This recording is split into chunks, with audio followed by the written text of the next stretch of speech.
अस्सलाम वालेकुम स्टूडेंट्स।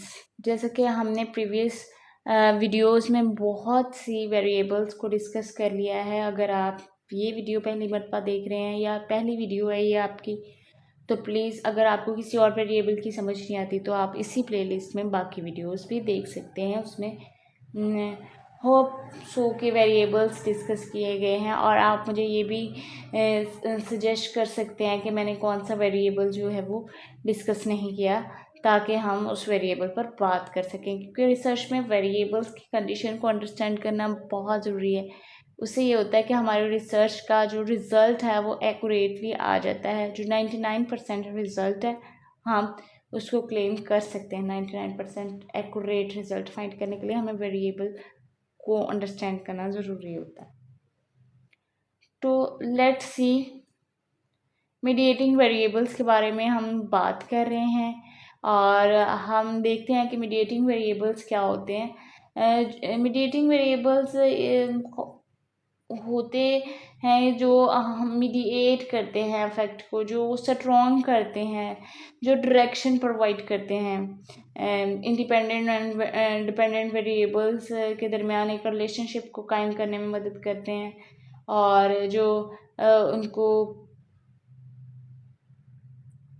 सहारा देने के काम आते हैं।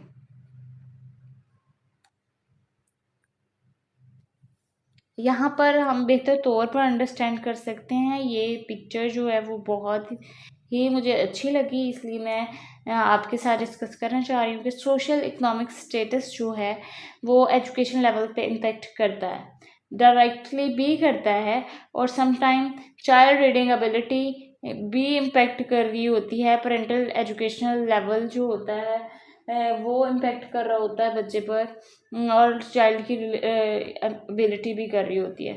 तो अगर हम ये देखें, इसको एक मीडिएटर के तौर पर काम कर रहा है कि इकोनॉमिक स्टेटस क्या है, पेरेंटल एजुकेशन क्या है और चाइल्ड रीडिंग एबिलिटी क्या है। तो इससे जो ग्रेड्स आउटकम्स आएंगे तो हम उसको देखते हुए चलेंगे और अपनी रिसर्च को कंडक्ट करेंगे।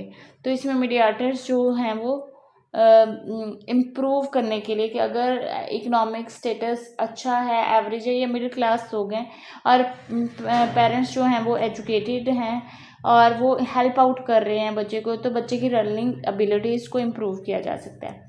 एंड इन अदर हैंड के वो मिडिल क्लास हैं, इस सोशल इकोनॉमिक स्टेटस उनका अच्छा है और पेरेंट्स जो हैं वो इतने एजुकेटेड नहीं हैं, वो चाइल्ड की लर्निंग एबिलिटी लिमिटेड है, तो वो उसको हेल्प आउट नहीं कर रहे, तो फिर उससे उसके ग्रेडिंग पे इम्पेक्ट आएगा। एंड इन अदर हैंड के इकोनॉमिक स्टेटस बहुत अच्छा है, पेरेंट्स जो हैं वो एजुकेटेड हैं और बच्चे की रीडिंग एबिलिटीज़ को इम्प्रूव करने के लिए उसको हेल्प आउट कर रहे हैं, तो भी इसका इम्पैक्ट ग्रेड्स पर आएगा। और अगर इकोनॉमिक स्टेटस, सिर्फ इकोनॉमिक स्टेटस अच्छा है, वालिदैन एजुकेटेड नहीं है, तो फिर चाइल्ड की लर्निंग एबिलिटी इम्प्रूव करने के लिए हो सकता है कि वो उसको ऐसी सहूलियात फराहम कर दें। आजकल इंटरनेट का दौर है, तो फिर वो इंटरनेट का यूज़ करेगा या फिर कोई लेक्चर ऑनलाइन नोट करेगा, तो वो मीडिएटर वेरिएबल्स वो होंगे जो उसको हेल्प आउट कर रहे हैं उसकी आउटकम्स को बेहतर करने के लिए। तो जो इनपुट दिया जाता है उसका जो आउटकम होता है उसमें जो बेहतरी का रोल प्ले करते हैं उनको हम मीडिएटर्स कहते हैं। इजी वे में इस चीज़ को अंडरस्टैंड करने के लिए हम इजी वर्ड्स का इस्तेमाल करते हुए इसको वजाहत देते हैं। Moderator variables, moderator variables mediator के ही एक कंडीशन है। हम इसके दो टर्म्स इस्तेमाल करते हैं इसके लिए। वर्क एक्सपीरियंस जो है वो इम्पेक्ट करता है सैलरी को इन्हेंस करने में। समटाइम हमारा वर्क एक्सपीरियंस जो है वो सैलरी पे इम्पेक्ट नहीं कर रहा होता। हमारा एक्सपीरियंस जो है वो बेनिफिशियल होता है कंपनी के लिए, लेकिन कंपनी जो है वो इतनी वेल ऑफ नहीं होती कि वो सैलरी को इन्हेंस कर सके, लेकिन हम उसको वेल ऑफ बनाते हैं और फिर उसके बाद हमारी सैलरी में ऑटोमेटिकली इजाफा हो जाता है। लेकिन वर्क एक्सपीरियंस के साथ जो मॉडरेटर के तौर पर काम कर रही हैं यहाँ पे एग्जाम्पल के साथ तो वो हमारे पास जेंडर आ जाता है, बाइसनेस आ जाती है कि जब हम कैटेगराइज करते हैं या कहीं पर किसी मिल में शॉप पर काम कर रहे होते हैं तो वर्किंग एक्सपीरियंस को तो देखा जाता है, लेकिन जो कम्युनिकेशन स्किल्स हैं उनको देखते हुए, हम जेंडर की बाइसनेस को देखते हुए जो सैलरी का पैकेज रखते हैं वो वाली चीज़ मॉडरेटर के तौर पर, वेरिएबल के तौर पर काम करती है।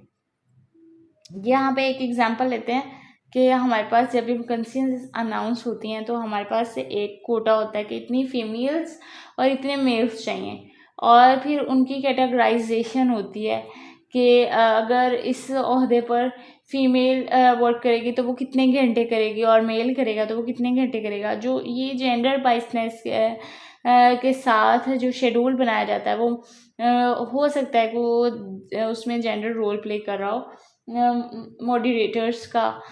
तो हमें इसको चीज़ को भी अंडरस्टैंड करना चाहिए कि अगर हमारा कहीं वर्किंग रिलेशनशिप पर वर्क हो रहा है, कोई रिसर्च हमारा प्रोजेक्ट ऐसा है जिसमें हमने जेंडर बाइसनेस को टेस्ट करना है, या फिर हम देख रहे हैं कि सैलरी और वर्क एक्सपीरियंस का इम्पैक्ट आ रहा है, या फिर हम किसी ऐसे एनवायरनमेंट में काम कर रहे हैं जहाँ पर ये सेपरेट सेपरेट इनके इंस्टीट्यूट्स बने हुए हैं कि एक इंस्टीट्यूट को फीमेल सिर्फ चला रही हैं और दूसरे इंस्टीट्यूट को सिर्फ मेल चला रहे हैं, तो उनका क्या परफॉर्मेंस लेवल है क्या। अगर ऐसे हम रिसर्च कंडक्ट करते हैं तो हमारे पास कौन कौन से पॉसिबल वेरिएबल्स हैं जो हमारे रिसर्च को इम्पैक्ट करते हैं, इसलिए मैंने यहाँ पे ये एग्जांपल रखे। और ये ज़्यादातर जब हम ह्यूमन रिलेशनशिप और ऑर्गेनाइजेशनल सेटिंग्स में जब जाते हैं तो हमें इन चीज़ों को अंडरस्टैंड करने की ज़रूरत महसूस होती है।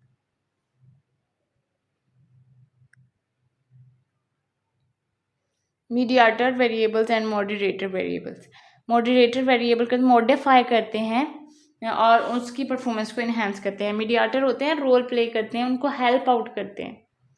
ये देखें, इंडिपेंडेंट वेरिएबल्स जो है वो मीडिएट कर रहा है, डिपेंडेंट वेरिएबल को बढ़ा रहा है, इन्हेंस कर रहा है, हेल्प आउट कर रहा है, और ये डायरेक्टली इम्पैक्ट जो कर रहा है मॉडरेटर वेरिएबल्स होते हैं।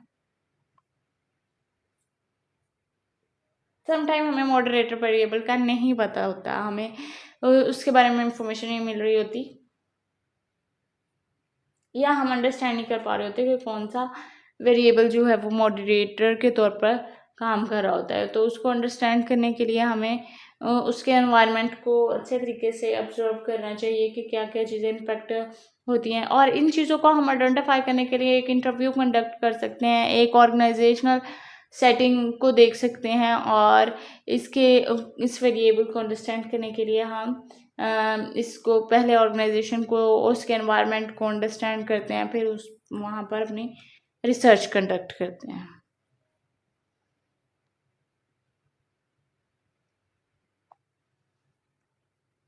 उसके बाद यहाँ पे डिस्कस किया है मैंने कि एनालिसिस में ये थोड़ा सा एक एक्स्ट्रा पॉइंट है, और ये वेरिएबल से रिलेटेड है कि हम समटाइम वेरिएबल्स जो नॉमिनल लेवल के होते हैं उनके लिए काई स्क्वायर टेस्ट इस्तेमाल करते हैं ताकि हम देख सकें कि डिविजन्स क्या बन रही हैं एम्प्लॉयज़ की, या फिर किस कैटेगरीज में हमें जो अपनी पॉपुलेशन डाटा है, सैम्पल्स हैं, उनको डिवाइड कर सकते हैं। Independent variable is nominal and dependent variable is interval और रेशो। जब सूरत में होता है इंडिपेंडेंट वेरिएबल नॉमिनल सूरत में होता है तो हम टेस्ट अप्लाई कर लेते हैं, और इंडिपेंडेंट वेरिएबल्स की जो 2 कैटेगरीज हैं उनको भी लेते हैं इनके टेस्ट करने के लिए, रिलेशनशिप को देखने के लिए। ये मैं आपको बता रही हूँ। डिपेंडेंट वेरिएबल जो होता है उसको अगर इंटरवल और रेशियोज की फॉर्म में हो तो हम अनोवा इस्तेमाल करते हैं। हम हाइपोथेसिस टेस्ट करते हैं कि सेटिस्फाइड एम्प्लॉयज़ कौन से हैं, मेल ज़्यादा सेटिस्फाइड हैं, फीमेल ज़्यादा सेटिस्फाइड है।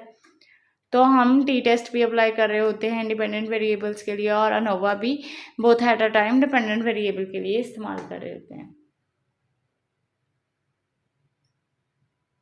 जब हमारे पास बहुत वेरिएबल्स इंटरवल लेवल पर होते हैं तो हम रिग्रेशन लाइन कोरिलेशन फाइंड कर रहे होते हैं, ताकि हमें पता चल सके कि इनके दरमियान क्या रिलेशनशिप बन रहा है, कि सैलरी लेवल कितना है और जॉब सेटिस्फेक्शन कितनी है, कितना रिलैक्स एम्प्लॉयज़ पेश कर रहे हैं अपनी प्रेजेंटेशन को।